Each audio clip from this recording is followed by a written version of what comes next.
इस वक्त दोस्तों पूरे झारखंड के अंदर में हेमंत सोरेन यानी कि झारखंड सरकार के एक फैसले से हमा हमी का माहौल दिख रहा है। मतलब जो छात्र वहां पर कई दिनों से लगभग 24 से ज्यादा दिनों से वहां पर प्रोटेस्ट में बैठे हुए थे जयपाल सिंह मुंडा स्टेडियम में, तो एक ही बार ये हुआ कि सोमवार देर रात हेमंत सोरेन आते हैं और ये ऐलान कर देते हैं कि टीडीपीएल की तरफ से जितने भी एग्जाम्स करवाए गए हैं वो सारा रद्द होगा। तो यहाँ पर जैसे कि सीजीएल हो या फिर जेपीएससी हो, तो ये मेनली मुद्दा था। बाकी और पीछे पास्ट में जो भी एग्जाम्स करवाए गए थे वो सारा रद्द कर दिया गया है। तो दूसरी तरफ ये भी खबर आ रही है, छात्र तो दिख रहे हैं खुश, जो वहां पर प्रोटेस्ट कर रिफॉर्म करवाने की मांग कर रहे थे, और जो प्रोटेस्ट में वहां पर लोगों की मांग थी कि रिफॉर्म करवाया जाए सीजीपीएल यानी कि और जितने भी जेपीएससी या फिर पहले जो टीडीपीएल की तरफ से जितने भी परीक्षाएं थे वो सारा रद्द हो।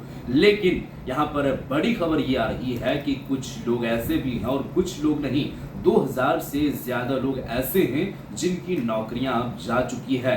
जॉब पर जो है वो लोग थे, लेकिन झारखंड सरकार के एक फैसले से उन लोगों की नौकरियां जा चुकी है। अब नौकरियां कैसी गई है इसके बारे में आप लोगों को हम बताएंगे, और उन्हीं लोगों की जुबान से आप लोगों को मैं बात सुनाऊंगा कि आखिर में उनका आप क्या कहना है। देखिए दोस्तों, टीडीपीएल की तरफ से जितने भी एग्जाम्स पहले करवाए गए थे वो सारे रद्द कर दिए गए। तो अब से फिर से रिफॉर्म करवाया जाएगा, मतलब फिर से एग्जाम्स करवाया जाएगा, और जिस हिसाब से रैंक आएगा उस हिसाब से उनको नियुक्तियां दी जाएगी। लेकिन पहले जिन लोगों की नौकरी लग चुकी थी, जो लोग जॉब पर थे, उन लोगों की नौकरियां जा चुकी है। उन लोगों का यह आरोप है कि हम लोगों का ऐसा क्या कसूर था जो अब हम लोगों का एक ही रात में एक ही झटके में नौकरियां जा चुकी है।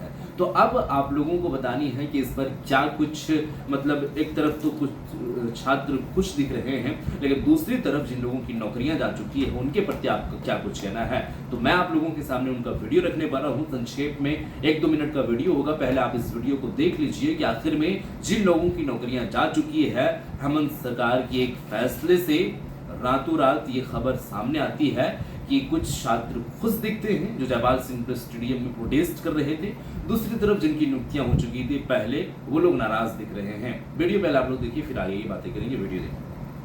सर, कल तक हमारे पास एक जॉब थी, हमारा सब अच्छा चल रहा था, लेकिन कल एक शाम को एक ऐसा न्यूज़ वायरल होता है, न्यूज़ आता है कैबिनेट का कि सीजीएल की प्रक्रिया को पूरा रद्द कर दिया गया है। मतलब उससे जुड़े सारे कर्मचारी को ख़त्म कर दिया एक दिन में। अच्छा, तो आप घर में कौन कौन है?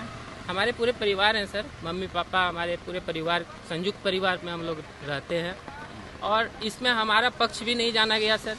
कोर्ट के ऑर्डर के थ्रू हम लोग यहाँ पे आए थे, तब सब कुछ बताया गया, सब कुछ सही है। हम लोग पहले भी जॉब में थे सर, हम लोग रेलवे में टीटी के पद पर मैं कार्यरत था, वहाँ से रेजिग्नेशन देके इस जॉब में आया हूँ, और यहाँ एक क्षण में हम लोगों का सब कुछ खत्म कर दिया गया। तो उधर भी नौकरी गया? अब उधर क्या प्रोसेस होगा सर, टेक्निकल लेके आया है, तो बहुत इसमें 500 से 700 कैंडिडेट्स हैं जो पहले जॉब में थे सर। इसका वहाँ परमानेंट हो गया तो सर रेजिग्नेशन उसी का होता है, जो परमानेंट नहीं होता है उसका रेजिग्नेशन खत्म हो जाता है, ना वो वहाँ के रहे ना वो यहाँ के रहेंगे। ऐसी परिस्थिति में अब वो कहीं के नहीं रहेंगे सर। शादी वादी हो गई? शादी उदी सबकी हो गई है, सबके बच्चे हैं, परिवार है।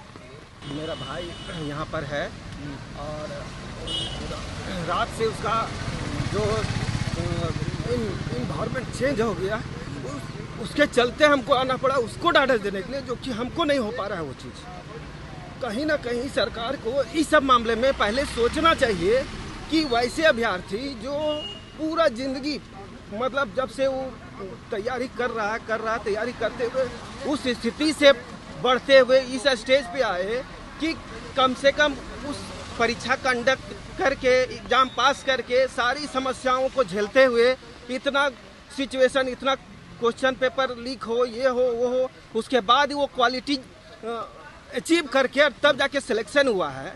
और अभी के स्थिति में अगर किसी को निराश है, पूर्ण रूप से निराश है, और समझ सकते हैं कि रात से अंदर में उस स्थिति में पड़ा हुआ है कि हम लोग को आना पड़ा उसको संभालने के लिए। और अभी वो समझिए कि बच्चा, और अभी आगे का और स्थिति कितना होगा कि किस स्टेज पे वो है। 2017 में मेरा ग्रेजुएशन हुआ है, और 2017 से मैं तैयारी कर रहा था। झारखंड अपने राज्य के चलते मैं और एसएससी का तैयारी ना करके और मैंने झारखंड का तैयारी किया। उसके बाद जब झारखंड में जॉब नहीं हो रहा था तो मैंने लॉकडाउन से रेलवे का तैयारी स्टार्ट किया और 2020 में फॉर्म भरा। 2020 में एग्ज़ाम लॉकडाउन की वजह से नहीं हुआ, वो एग्ज़ाम जाके 2022 में हुआ और हम लोग का सिलेक्शन 2023 में रेलवे में हुआ। मैंने वहाँ इस फॉर्म को भरा और इसके लिए बहुत ज़ोर से तैयारी किया। 30 जनवरी को मेरा पहला एग्ज़ाम CGL का हुआ और उसमें भी धांधली, जब हम एग्ज़ाम हॉल से निकले पता चला पेपर लीक हो गया और 30 जनवरी वाला हम लोग सब आए, प्रोटेस्ट किए और ये पेपर रद्द कर दिया गया। सरकार के द्वारा बोला गया अपरिहार्य कारण से एग्ज़ाम को रद्द किया जाता है। उसके बाद 21 और 22 सितंबर को एग्ज़ाम, हम लोग के आंदोलन के बल पे सरकार दोबारा से एग्ज़ाम करवाई और उसके बाद एग्ज़ाम करवाई तो मेरा 22 तारीख को एग्ज़ाम पड़ा और उसके बाद हम लोग ने एग्ज़ाम दिया। मैंने बहुत संघर्ष करके, मैं रेलवे में, आप लोग को पता नहीं होगा, रेलवे में 3 शिफ्ट होता है 8-8 घंटा का, 6 से 2, 2 से 10 और 10 से 6। नाइट ड्यूटी करने के बाद सुबह नाइट ड्यूटी करने के बाद बिना खाना खाए तैयारी किया, फिर 2 बजे ड्यूटी जाना है। उस हालत में मैंने तैयारी किया और उसके बाद मैं इस एग्ज़ाम के लिए, मुझे ये दिमाग में था कि मुझे घर जाना है। तो जी हाँ दोस्तों, जैसे कि वीडियो आप लोगों ने देख लिए हैं और कुछ लोग ऐसे हैं जो जिनकी नियुक्तियां हो चुकी थी, जो जॉब पर थे, जो नौकरी कर रहे थे, तो पहले यानी कि ज्यादा लोग फोकस कर रहे थे कि TDPL के तरफ से जितने भी एग्जाम्स करवाए गए थे उनके ही निगरानी में, उनके ही जो है वो नेतृत्व में, तो यहाँ पर जितने भी पहले एग्जाम थे वो रद्द होनी चाहिए, CBI की जांच होनी चाहिए, रिफॉर्म होना चाहिए। तो ये एक तरीके से कहा जाए तो हेमंत सोरेन जो इस फैसले को लिए हैं, वो फैसले के लेने के पीछे का एक कारण है और वो कारण है राहुल गांधी। राहुल गांधी इस पर एक चिट्ठी लिखते हैं बाज़ाब्ता तौर पर और वो चिट्ठी भिजवाने का काम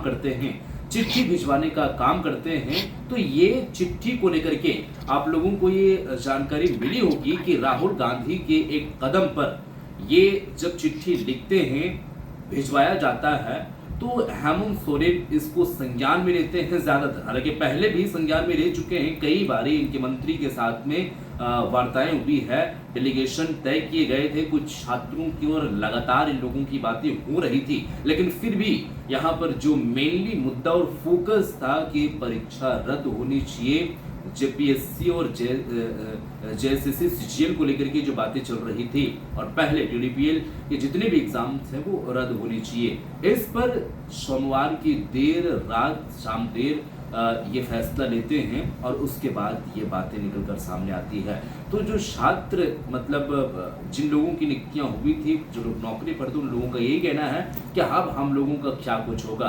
रातों रात अब हम लोगों की नौकरियां जा चुकी है। हाई कोर्ट के फैसले से, हाई कोर्ट के हिसाब से हम लोगों को अगर देखा जाए तो नौकरियां मिली थी। तो इसके बुनियाद पर ये देखा जाए जो छात्र हैं वो ये बात कर रहे हैं, तो इस पर आप लोगों का क्या कुछ कहना है? क्योंकि दूसरी तरफ देखा पहले तो ये कुछ छात्र खुश हैं और दूसरी तरफ ये देखा गया है कि कुछ जिन लोगों की नौकरियां लगी हुई थी वो लोग अब नाराज दिख रहे हैं। तो इसके प्रति, दोनों के प्रति आपका क्या कुछ ख्याल है? कमेंट सेक्शन में कमेंट करके जरूर बताइएगा और इस वीडियो को शेयर कर दीजिएगा। मिलते हैं फिर एक नई वीडियो के साथ, तब तक के लिए।